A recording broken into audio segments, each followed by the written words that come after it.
Hello guys and welcome to episode 51 of the Beat Your Backlog podcast, a podcast discussing things gamers like to put off, get to another day, and oh yes, will definitely beat later, their backlog.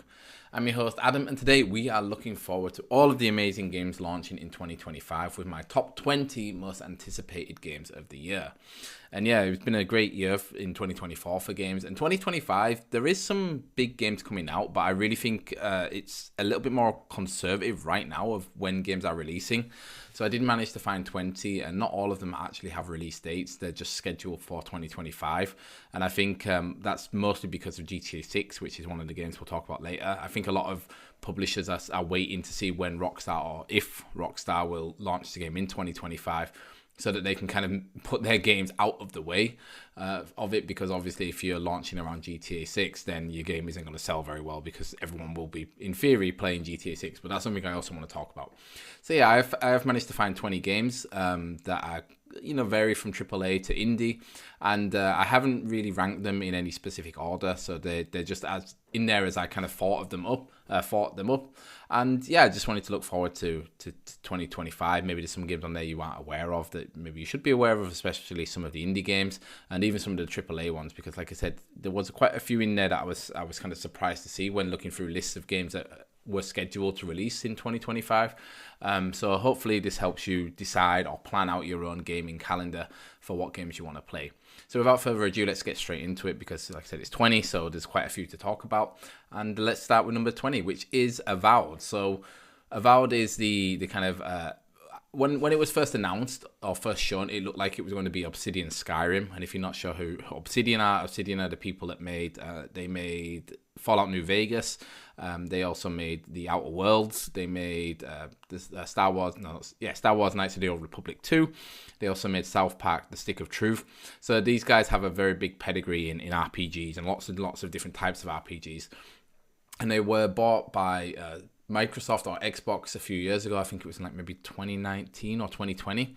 And when they were bought, it was kind of shown off what they were working on, and one of these games was Avowed. And like I said, it looked very much like their version of Skyrim. And obviously the conclusion or the thoughts were that when they were bought by Microsoft was Microsoft now owns Bethesda and Obsidian, so Obsidian could maybe make a Fallout game. But no, since then they've really been sort of the workhorse of Xbox, I would say. They've released a couple of games. So they released The Outer Worlds. They released The Pentiment. I had a complete brain fart there. They've released that, and they've been releasing quite a few games, and the next one up in February is Avowed. And yeah, it's kind of funny because when it was first announced, I thought it looked cool, and then about a year ago, or I think it was in 2024, around Summer Games Fest, they showed some kind of gameplay, and that sort of put me off the game because it just looked very kind of bland and meh. And they said, okay, it's not like a completely new IP because it's set in the Pillars of Eternity universe, which I don't really have anything to do with. I think I always get Pillars of Eternity and Path of Exile mixed up, and I'm sure I played one of them a few years ago, but I can't remember which one is which. So that was kind of meant to be a big selling point for the game, but I'm not really into Pillars of Eternity, so it wasn't really much for me. And then the game got pushed from 2024 to February 2025, and I thought this was going to be like another Xbox miss. So, Xbox until the end of last year with Indiana Jones, they had a couple of misses with games that looked good, but when they actually released, were coming out at like 6 and 7s. So I sort of, after looking at the gameplay, after seeing it being delayed, I sort of forgot about it and wrote it off as being like, okay, I'm not going to play this game. However, like I said, it's Obsidian, so you can never really write Obsidian off, because about a month ago, they had some hands-on experiences with some influencers, and the previews the influencers gave were pretty much all across the board really, really positive. So that sort of got me back on the hype train for Avowed. And if you guys don't know, I've decided that next year I won't be buying any new games because I want to get some games off of my backlog, which is the point of this podcast. So I'm not going to be buying any new games, but with an asterisk that Game Pass doesn't count for that, because I'm not technically buying a new game. So wink, wink, I'm kind of bending my own rules there.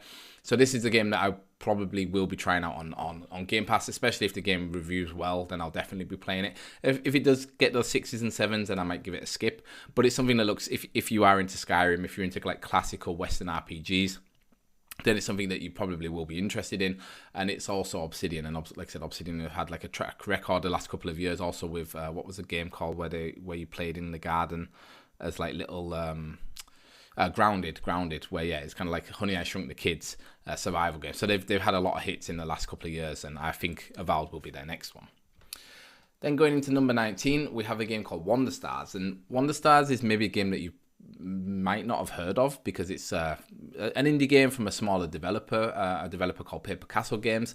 And the reason that I know them is because they made one of my favorite games ever, a game called Underhero, which there is a review up on my Patreon now. I've moved everything from Ko-fi to Patreon, so all of my reviews and everything should be on there. And this episode will be the first episode posted there, so make sure you go to the Patreon and check out my review of Underhero 2. And Underhero is a really, really good game if you like Paper Mario, basically. If you like Paper Mario, but like with some like pixel art and really good writing, check out Underhero. It's a fantastic game.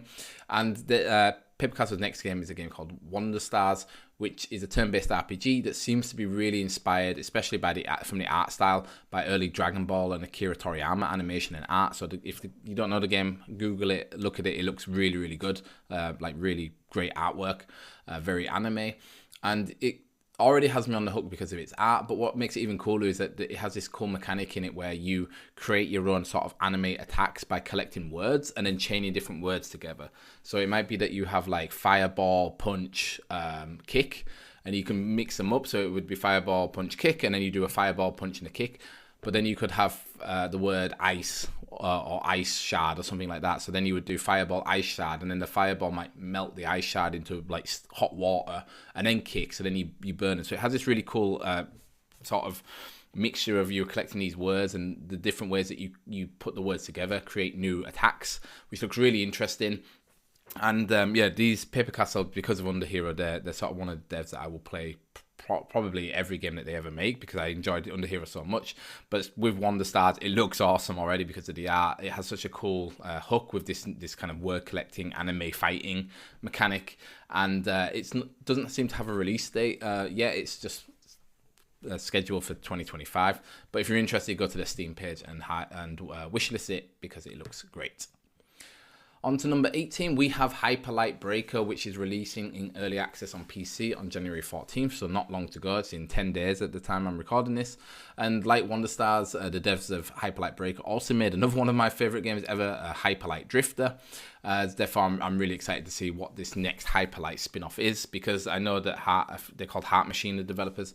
They also made Solar Ash, which I haven't played yet because it released when it released. It was a PlayStation 5 exclusive, and I didn't get a PS5 at the very start. It took me a couple of years to get one, and then it kind of just got lost in all of the other games that I had to play. So I haven't played it yet, but as Hyperlight game, I definitely will play, and I just can't wait to get back into this really mysterious world of Hyperlight Drifter and also now Hyperlight Breaker, because that world itself was like one of the first games that really did like this storytelling in a game without really having any dialogue. You were just left to sort of create your own story with the little snippets that the game gave you of what was happening. And there were these huge like colossal like robots that were like rusting and deteriorating away in this sort of post-apocalyptic world where there were these like weird and interesting NPCs. So I'm really excited to get back into that in Hyperlight Breaker.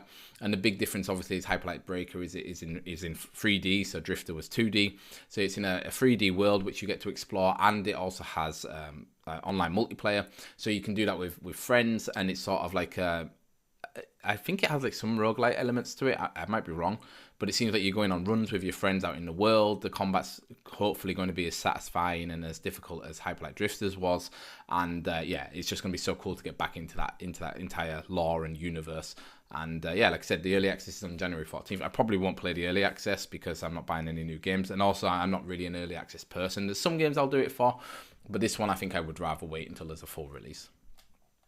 Number 17 is, again, another game from Obsidian, Outer Worlds 2. And again, going back to them being the workhorse of Xbox, they're releasing two big RPGs in 2025. And if Avowed is supposed to be kind of like their Skyrim, Outer Worlds and Outer Worlds 2 is very much like their Fallout. So if you don't know Outer Worlds, it released a few years ago, and it's meant to be or it's not meant to be, but it's compared to being Fallout in space. I actually played it. It's a really, really good game. Again, it has like the Obsidian kind of charm to it, where a lot of great humor, a lot of interesting characters, a lot of kind of very dark humor. If you've watched the recent Secret Level episode, that's sort of like the whole game is on that kind of like sort of weird, like, is this funny or is this sad humor because of this universe that's been kind of taken over by corporations and are really like exploiting the workers underneath them. That's the whole premise of the game. So it's going to be really interesting to see what Outer Worlds 2 is, because the first game was really centered around this kind of wacky professor character, which we haven't really seen like a main sort of protagonist. I mean, that wasn't the protagonist in the first game, but the whole story was based around him.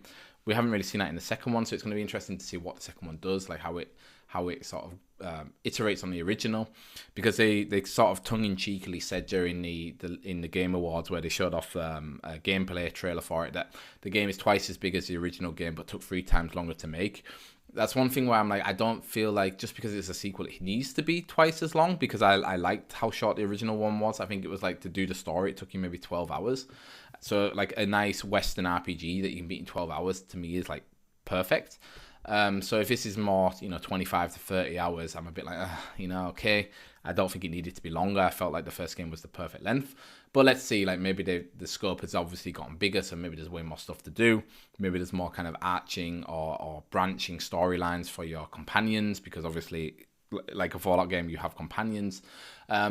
It's just another game where Xbox seems to be on a roll, at least for 2025 for releases. Also at the end of 2024 with Indiana Jones.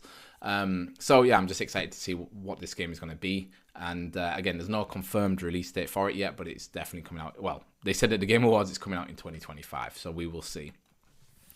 On to number 16, and this one is a little bit of a cheat because it's not a specific game, but it is a big gaming event that's going to happen in 2025, hopefully, knock on wood, and that is the release of the Nintendo Switch 2, and obviously all of the games that come with that release. So if you haven't checked it out already, if you go back to episode 50, so the one episode before this one on the podcast, I did a quick episode about my predictions and wishes for the Nintendo Switch 2, because again, I'm recording at the start of January, and there's a lot of rumors about that there is going to be this big Switch 2 announcement within the next week or so. And that really got me thinking about what games we'll be releasing with it. And again, I don't want to spoil that video too much, but I went into details there about what games I think will actually be releasing with the Switch.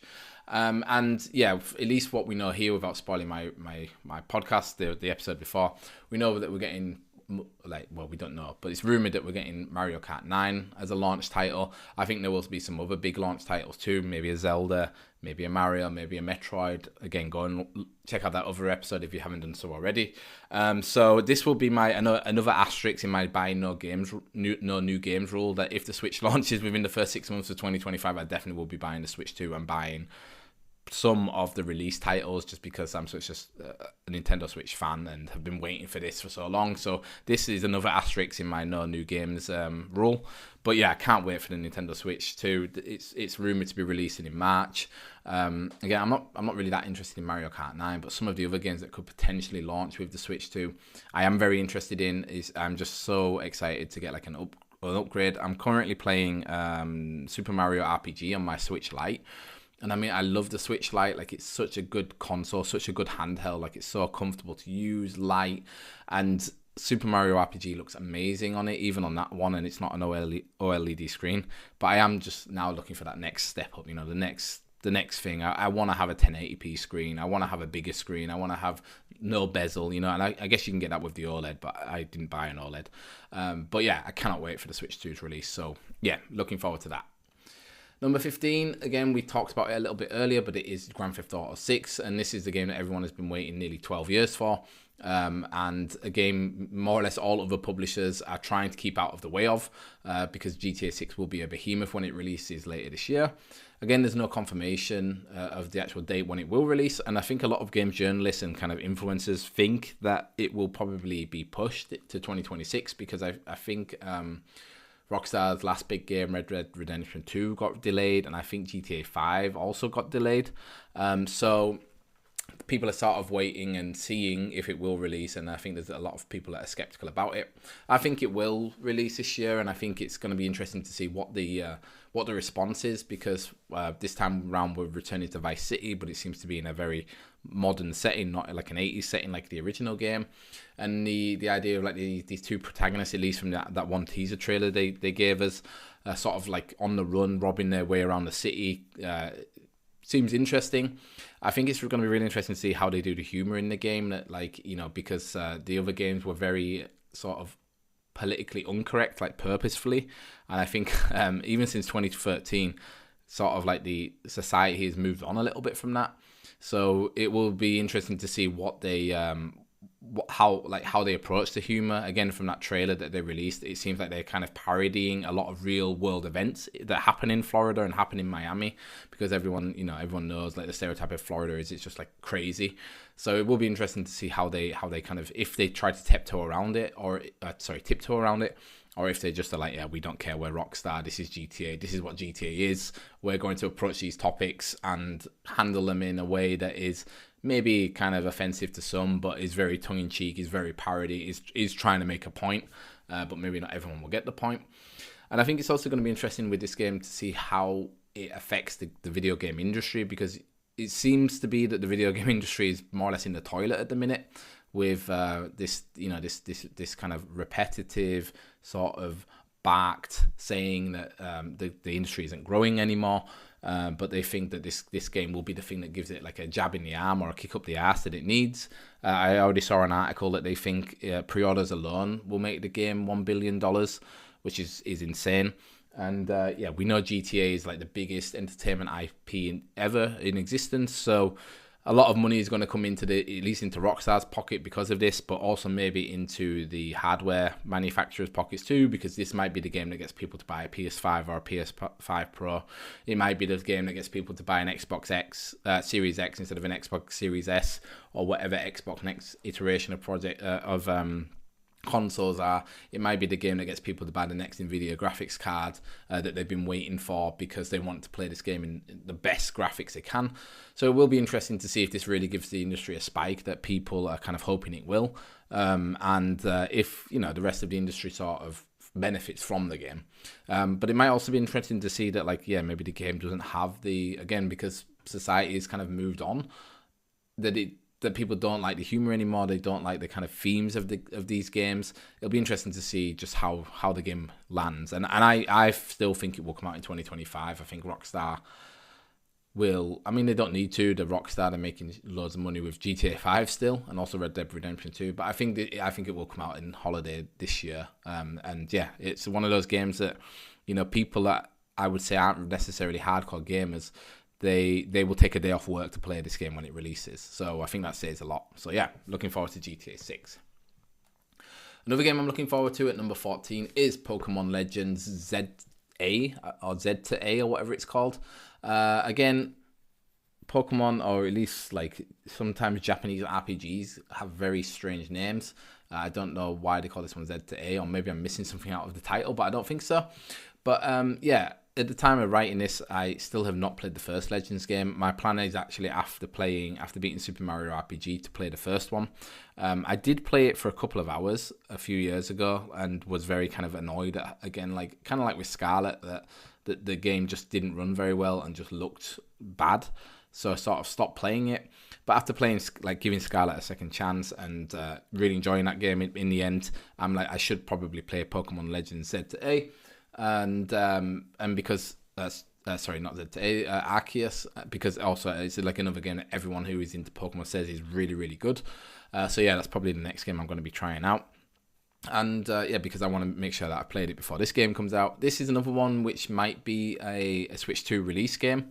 It wouldn't surprise me if it is. I'm sort of interested to see if we'll find out more about this game whenever this Switch 2 announcement is, or if Game Freak will wait until the Pokemon Day, which is, I think, the 26th. It's either the 26th of January or the 26th of February, or end of Jan, end of Feb. If they'll announce more details there and also give it a release date. I'm kind of banking more on it. It'll be more of a Pokemon Day thing. It'll be like they'll have the Switch 2 announcement, have the release date, and then a month later they'll say, oh yeah, okay, Pokemon Legends is going to be playable on the Switch 2 on this day. And what I think is going to be interesting to see there is how well the if there is a big difference between how the game runs on one platform versus the other, because I still don't think that the reason that these games don't run well is the Nintendo Switch's fault. I think it's just Game Freak's fault that they have to basically shit out these games every year and just don't care. They like, all right, they know people will buy them, and if it looks like shit and runs like shit, then whatever, people will still eat it. So they can get away with it. So I think it will be interesting to see if actually the Switch 2 does do anything for the performance of the game. If the game releases poorly and is laggy and framey and just looks like a PlayStation 2 game, a bit like Scarlet and Pokemon Legends Arceus did. So it'll be interesting to see, if the Switch 2 actually makes it run better or not. I mean, in my opinion, it should do. Like, there is then no excuse for them anymore if the Switch 2 releases and you see all of these other games running perfectly on it, and then a new Pokemon game releases and it looks like, again, like an old PS2 game. There should be no more excuses. But again, maybe I'm part of the problem, because Legends ZA is probably a game that I will buy on release day. I didn't buy Pokemon Arceus on release or Pokemon Scarlet. I got them both from in physical form from like a retailer for like a deep discount, because I was like, I'm not buying these games at full price on release because they look like rubbish. But yeah, we will see, because again, Pokemon Legends, this kind of spin-off series seems to be like the next big thing for Pokemon, and hopefully it will release with the Switch 2, and we will get to see it in all of its glory, running at 60 frames per second, looking lush and vibrant and gorgeous, with amazing animations for the Pokemon, with some voice acting maybe, let's get crazy, and we will see. Number 13, and this is like a recently announced game, and it is Split Fiction, which is coming out nicely. That it's so recently that they announced it, and it's going to launch relatively soon on March 6th. And he's gone and done it again. Joseph Fares, I think he's the director of the game and owner of the company that's making it, rocked up at the Game Awards and blew us the F away with another couch co-op game.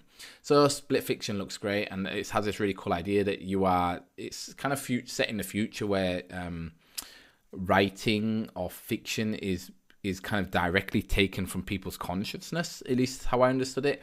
And you play as these two different writers. One is a fantasy writer, one is a sci-fi writer, and they go to this like kind of tech conglomerate place where the people are basically taking the ideas straight out of their head. And it seems like from the announcement trailer that the tech company is somehow exploiting them, like taking these ideas and keeping them for themselves. And what happens is the people seem to have to go into these bubbles, like these machines that extract the stories from their consciousness. And two people end up getting like kind of like the Fly, like put in the same bubble, and therefore their stories mix between sci-fi and fantasy, which is a really cool idea. And the game already looks gorgeous from what they showed us. It's such a cool idea, mixing up the two different genres and having this kind of like buddy cop, like these two writers that are kind of competing against each other, but then will most likely become friends throughout their journey. Seems like a really cool premise, and I really like it that like Hazelight, so the people developing the company develop it, are just really owning this like narrative co-op gaming space. So they had it with Brothers, they had it with A Way Out, they had it with what was the one called that won all the awards? What was it called? I literally paused the recording to Google it, and then it came to me. It Takes Two. They're really just taking this space and being like, this is ours. These are the games we make. We are going to keep making them, because you could see it with other developers, or it has happened in the past with other developers, where they may have had like a very big hit with like a very niche game, and then they're like, oh well, now our next title is going to be a third-person action open world game. And then they release it, spend way too much money developing it, and then it comes out and flops and just destroys the company.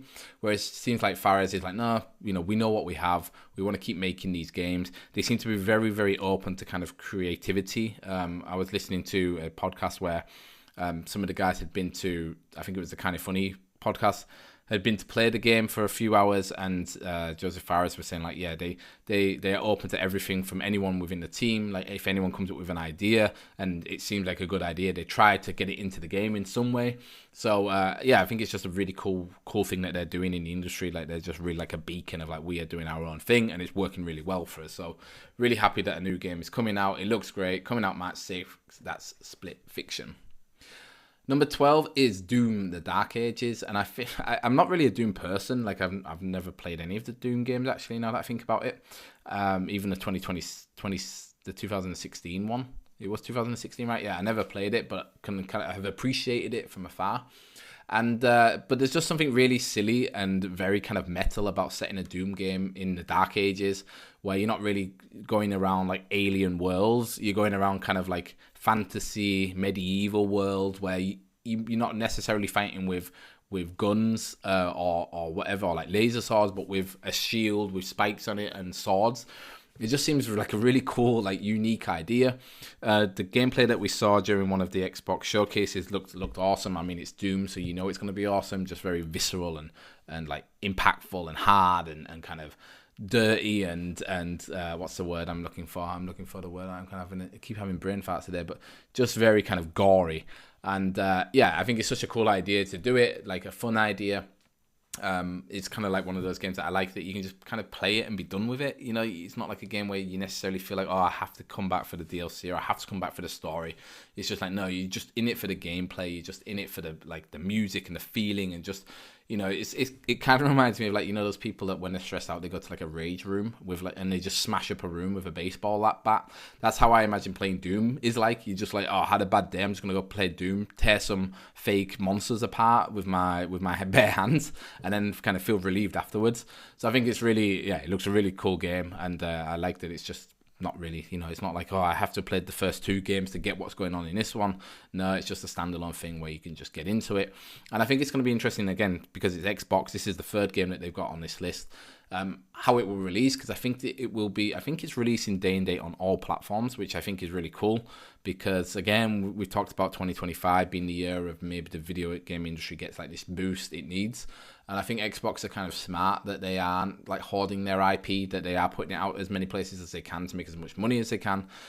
Because I think, you know, as bad as it sounds, like I'm not like an Xbox kind of fanboy or capitalism fanboy, but as bad as it sounds, the more money they make, the better or more games we're going to get in the long run. So, or the more healthy the industry will be. So I think it's smart that they are going to release it on the PS5 and Steam and wherever all on the same day. And if I'm misremembering that, then if they aren't doing that, then I think they definitely should do that, because it will help this game. So yeah, looking forward to Doom: The Dark Ages. In at number 11 is not Doom, but Dune: Awakening. And I'm a massive Dune fan, and I've really been itching for a good Dune game since seeing the first movie. There are a few out there, but they're all kind of like strategy or base building games. And yeah, kind of with Dune: Awakening, I would also say that a survival MMO is not necessarily the genre I would have wished for a Dune game. However, at least from what the devs have shown us, it seems like the devs are really, really passionate about the Dune lore, about the story, about the books, and what they've shown so far looks really, really good.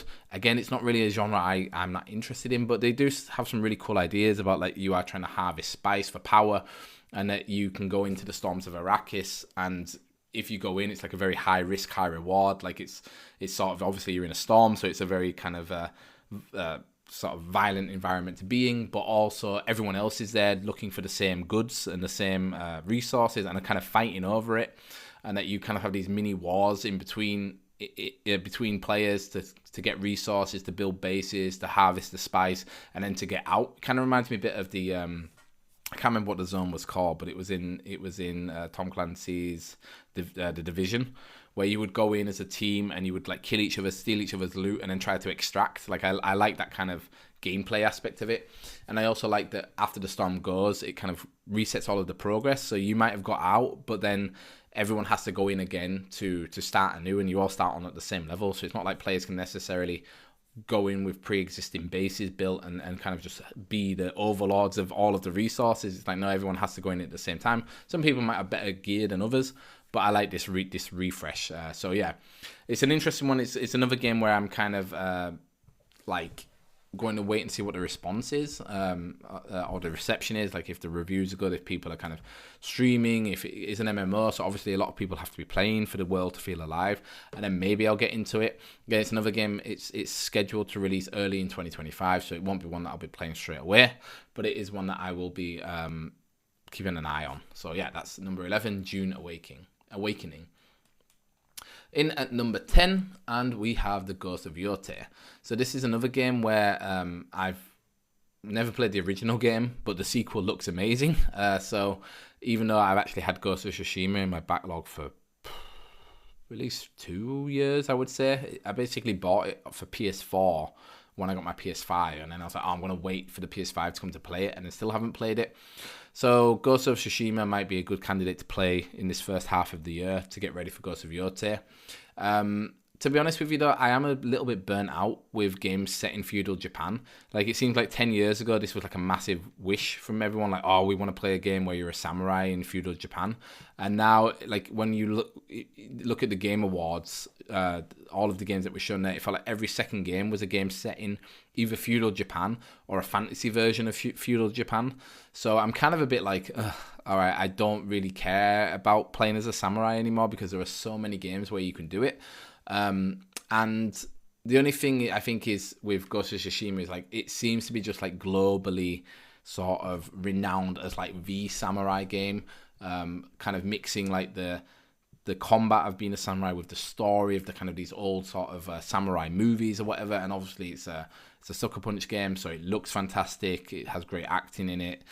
So I think definitely Ghost of Tsushima and probably Ghost of Yote are on a level above. That's why I'm kind of looking forward to playing both of them because, again, I think there's just so many. It's become such a trend, whereas these guys are, I think, some of the ones that started that trend.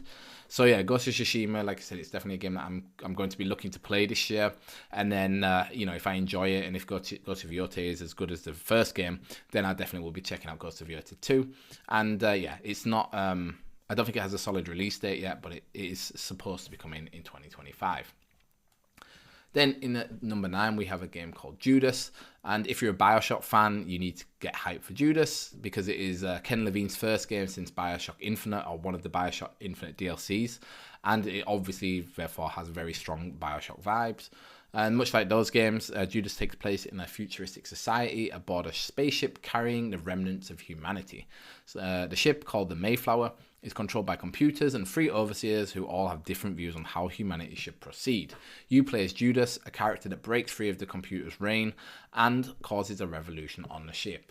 And just reading that through just gives me such like BioShock feeling of like, okay, sort of this Orwellian society that maybe was supposed to be a utopia, but obviously goes wrong somewhere along the line, and you kind of waking up in that society as it's gone wrong or after it's gone wrong and trying to piece together what has happened and how you've ended up where you are.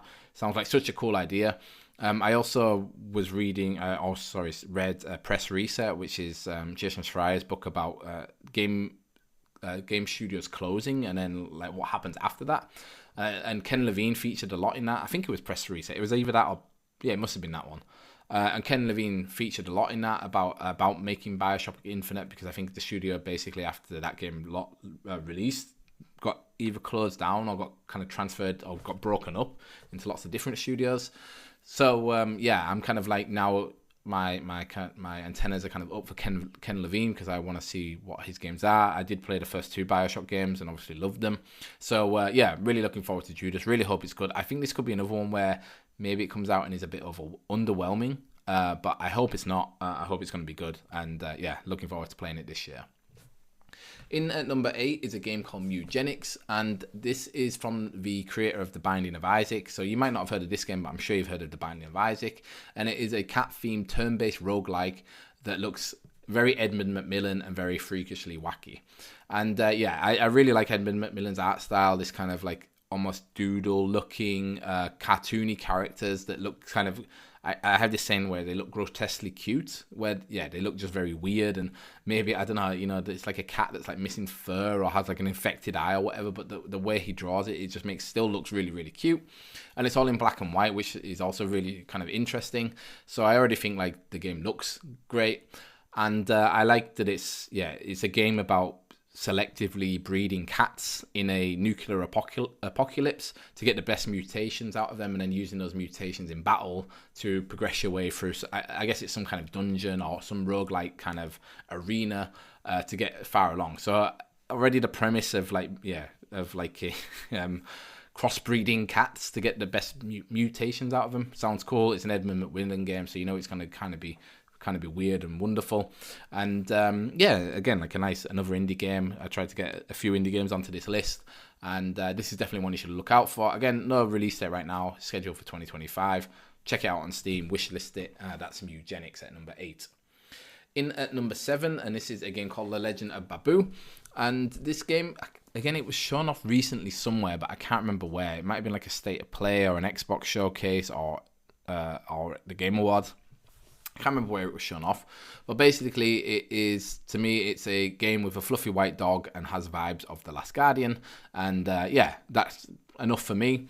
To be honest, the game doesn't look that great. Like, looking at it, it has a very weird sort of like art direction where it reminds me when the Switch first launched, there was a lot of games on it that sort of were ported onto it, but ported to it poorly, and nothing in the game looked crisp. Like, it didn't look like they had like, it didn't look like they ported over the HD properly, or they had to like what's the word, like scale down the visuals to get it to work on the Switch, and then everything looked like it kind of had a smear of Vaseline over the screen. Looking at this game, that's what it kind of looked like. But I don't think there are many like big sort of indie games like this where it's like a big action kind of weird, like spiritual fantasy game. Again, it reminds me of The Last Guardian, and also another game that was fantastic and probably is like the peak of these kind of games. A game called Kena Bridge of Spirits, which I reviewed on the podcast, so go check out my episode for that. And again, yeah, you get to ride this big fluffy white dog. So it's something that just looked interesting, something that I think is kind of going to be up my street, because it is like a strange indie game, but also kind of very mainstream in its sort of genre. So yeah, I'm again going to be looking out for this one. It doesn't have a release date. It says it's coming 2025, and I think this is one that, yeah, if it gets good reviews, then I will definitely check it out. Coming in at number 6, and this is a game that I completely forgot about, but actually did play the first half of, and that is Deltarune. And apparently it's chapters 3 and 4 will be releasing sometime this year. And yeah, finally we get the first or the next chapters of Toby Fox's Deltarune. If you don't know who Toby Fox is, he's the guy who made Undertale. And yeah, I reviewed chapters 1 and 2 years ago when they came to the Switch because they were free. And really liked them. I actually preferred them to Undertale. Honestly, I've still never ever beat Undertale, but Deltarune I did really like. However, yeah, actually now thinking about it, I can't really remember much about those 2 chapters. So that might be like a good excuse to go back and play them again this year to get ready for chapters 3 and 4. It'll be interesting to see if chapters 3 and 4 are also free. Like, I can't imagine they would be, because I'm like, why? I mean, unless he's really just making this game out of like a passion for making games, why would he make them free? Because the first 2 chapters were free. So it will be interesting if we get charged for this, or if the 4th chapter is the final one, and then it's like, okay, I'm just going to release Deltarune as a full package and then sell it. Yeah, I wonder how that's going to work and how he's making money off of it. Maybe if you know, let me know in the comments how that's going to work. But yeah, if again, another asterisk in my no new games, that if they are free, then I'm not technically buying them, so I can technically play them. But I think I'm definitely going to go back and play Deltarune chapters 1 and 2, because they only take a few hours. I have a review somewhere of it. It'd be interesting to go back and read through the review and then see if my opinion stays the same after all of these years of kind of not playing it.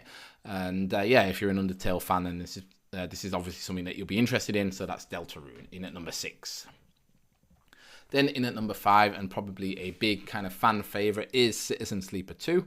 And again, this is another game where the sequel looks great, but I never finished the first game. I did start it. Like, I remember it was on Game Pass, and I started it and was really enjoying the story, but just wasn't really in the mood for like a very story heavy. Like, it's very much like a sort of graphical novel with some kind of gameplay. Like, I remember it's all about like dice rolls, and depending on the dice roll you get, different of like events or different narratives will happen, and you're basically on this big sort of what's it called, like space station, and going around, and you're trying to like make your way there, and you know, sort of I think it's like you turn up as like in a container, and you're some kind of like android or AI that's trying to try to stay away from these authorities. and just make your way through this space station, like have a life there without the authorities finding you. So like I said, I remember really enjoying it, but just not being in the mood to play that type of game at that specific moment. So again, this might be another game that it's not technically on my backlog, because I mean, if it's still on Game Pass, it technically is. But it might be a game that I will play this year, and also I think it's a game that I know a lot of listeners have probably played and love, and they're kind of like, oh my god, I can't believe you haven't played it. How can you say you're an indie fan and you haven't played Citizen Sleeper? So yeah, maybe that's something I should rectify in 2025.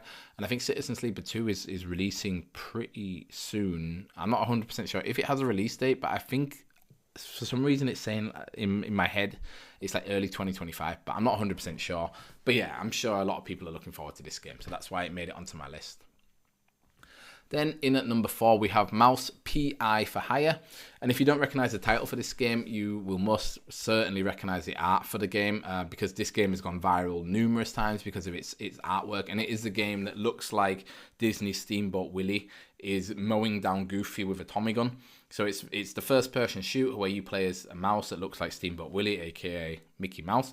And you are this detective who is on the case and is, like I said, going around this old kind of 1920s animated world, catching crooks, killing crooks, mowing down, like I said, Goofy, and trying to work out whatever is going wrong, whatever case this detective has. And like I said, it's gone viral because of how it looks, because it does look like Mickey Mouse is killing other cartoon Disney characters with weapons. And I think, again, like it's like one of those games where I don't know if it's the animation is on the complexity of like what's it called, of Cuphead, but it looks great, and I really hope that the game itself actually is great and just doesn't look great, because we've had that a few times where you see games that look really, really nice, but then you play them and they're kind of meh. And I'm really worried that this game is going to be like that it kind of comes out, looks great, but just is a very meh first person shooter. Like, for example, just watching the videos, like, it doesn't look like the shots are very impactful, because the animation is great, it's very over the top and whatever and looks fantastic. But in a first person shooter, you want your shots to feel impactful, like you're actually hitting something when you shoot them. So I'm a little bit worried that the game might come out and just be like a 3-hour game that's very kind of blasé and just everything was just put into its presentation but not really into its gameplay. But I really, really hope that it is a great game. It looks great, it plays great, and we get more of these kind of Mouse PI games. That would be awesome. But let's see. Don't think there is a set release date for it yet, but it's scheduled for 2025. And into the top 3. So again, they aren't really top 3s because I just sort of was going through lists online and looking for games that were releasing, and then was just writing them down with some notes. But in at number 3 is the new Fable game. I think it's either just called Fable or they haven't released like a sort of subtitle for it yet. And this is a game where I am almost certain it will not release in 2025. But if it does, oh boy, I was, or still am, I guess, such a massive, specifically Fable 2 fan. Like, I remember spending hours and hours and hours playing that game, just back to forth, like back to front, I should say, not back to forth, back to front, like, having multiple playthroughs, doing multiple things. Have been good, been bad, been kind of in the grey area. It just was, from Teenage Adam, it was like the perfect game, because every time you played through it, it just felt completely like a different game. Just different stories. It was just so interesting, like going back and just being like, oh, well, what if I do this? And whatever you would change, like a decision you would change, something felt like it in the world would change too. Such a great game. The third one wasn't as good, and I never actually played the first one. But Fable 2 was such a great game, and I'm so happy to see Fable kind of come back, because again, it was like one of those titles where it seemed like the first 2 games did really well, the third one did okay, and then they were like, all right, we're just going to milk this franchise for as much as we can. And then obviously they lost a lot of the sort of charm of the game. And it's been given over to Playhouse Games, who are the people that interestingly make Horizon and Horizon, not Zero Dawn, what's it called? Horizon, why, I've just got Horizon. No, sorry, they make Forza and Forza Horizon. That's why my brain got messed up there. They make Forza and Forza Horizon, so the 2 racing games. And it's going to be like strange it is sort of strange to think that they're giving a sort of third person RPG to a company or a development studio that makes like racing sims. However, I think like the thing that I think is really important for Fable is the humor, and obviously it's a very, very British humor. So Playhouse Games are a British studio, so I think it's good that they have given it to them because, you know, they hopefully get the semantics of the humor of Fable. However, from what we've seen so far, we've not really seen any gameplay. Like, there's been like very small snippets, but what I'm really not convinced of is how like realistic everything looks. Like, it looks very like ultra like sort of photorealism, which I don't think any of the Fable games really had before. Like, Fable had like a very stylized sort of art style, which reminded me a lot of, which is probably what it was going for. It reminded me of like World of Warcraft, where the proportions of characters were kind of weird. Like, they seem to have like longer, skinnier arms and skinnier legs than a real human would, and obviously their faces were much more simplified than a real human's. So it does feel weird to like play a Fable game where the girl looks like, you know, she has like pock marks all over her face and like wonky teeth, and the guy, I can't remember the actor's name, but the guy from the IT crowd who was the giant in the video that was shown, you know, I felt like I could see every single pore on his face, and I was like, that doesn't feel like Fable to me. Like, it just doesn't, like if you put Fable 1, 2, and 3 next to this game, you wouldn't think they're the same series. But yeah, I don't know. Maybe I need to be a bit more open-minded about it, because we've seen it with Dragon Age right now, the Veilguard, that they changed the art style up for that. They actually went the other way, so they went from being ultra realistic to more stylized, and that seems to have worked. So maybe it will work, but I don't know. It just feels very jarring seeing what we've seen so far and how sort of pretty the game looks. Because again, in my head at least, I always think of Fable looking more like simplified and cartoony and more kind of fun, whereas the at least what we've seen from the new one seemed very realistic, very kind of like gritty and grungy. And yeah, I don't know. We'll see. Hopefully, this is why I'm very skeptical that it will release this year, because we haven't really seen any proper gameplay of it yet, and we haven't really had any other details other than that one teaser trailer. So I don't think it will release this year. I think Xbox's year is already pretty packed, and I think trying to squeeze Fable in would be a bad idea. Give it more space, especially if GTA 6 does release at the end of the year. That's where I would see Fable releasing too. And I think then, you know, GTA 6 would just eat Fable's lunch, unfortunately. So I would push it into 2026. But yeah, if it does release in 2025, like I said, there's already 4 games on this list that are Xbox kind of exclusives. Also, there is South of Midnight, which is an Xbox game that is also supposed to be relaunching in 2025. I didn't put it on this list because I don't think it will. I really don't think that one will. But maybe it will, because we've actually seen gameplay for that game, and from Fable we haven't. So yeah, let's see. It would be awesome if Fable does release, but I don't think it will. In at number 2 is Hades 2. And funnily enough, I put Hades 2 on my anticipated list for 2024. And then I talked about, I hope we get the early access, which we did in 2024.